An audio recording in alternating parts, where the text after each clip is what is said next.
ফ্রান্সকে হারিয়ে স্বপ্নের বিশ্বকাপ ফাইনালে স্পেন। 2026 ফিফা বিশ্বকাপের প্রথম সেমিফাইনালে শক্তিশালী ফ্রান্সকে 2-0 গোলে পরাজিত করে দাপটের সঙ্গে ফাইনালে উঠে গেল স্পেন।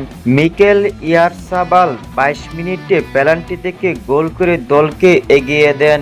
এরপর 58 মিনিটে দানি অলমোর অ্যাসিস্ট থেকে পেদো পেরুর ব্যবধান দ্বিগুণ করে স্পেনের জয়ের দিকে এগিয়ে দেয়। পুরো ম্যাচ জুড়ে বলের দখল, নিখুঁত পাসিং, সংরক্ষিত রক্ষক ও ধারালো আক্রমণে স্পেন ছিল সুস্পষ্টই এগিয়ে। বিশ্বকাপের মতো সর্বোচ্চ মঞ্চে তারা দেখিয়ে দিল কেন এই দলটিকে বর্তমান সময়ের অন্যতম সেরা দল বলা হয়। টানা 37 ম্যাচে অপরাজিত থেকে তারা ইতালির ইউরোপীয় রেকর্ডের মতো সমতায় পৌঁছে ইতিহাসে নিজেদের নাম উজ্জ্বল করল। এখন সব নজর দ্বিতীয় সেমিফাইনালের দিকে। ফাইনালে স্পেনের প্রতিপক্ষ হবে আর্জেন্টিনা অথবা ইংল্যান্ড। বিশ্ব চ্যাম্পিয়ন হওয়ার পথে লা রোজার সামনে এখনো মাত্র একটি বাধা।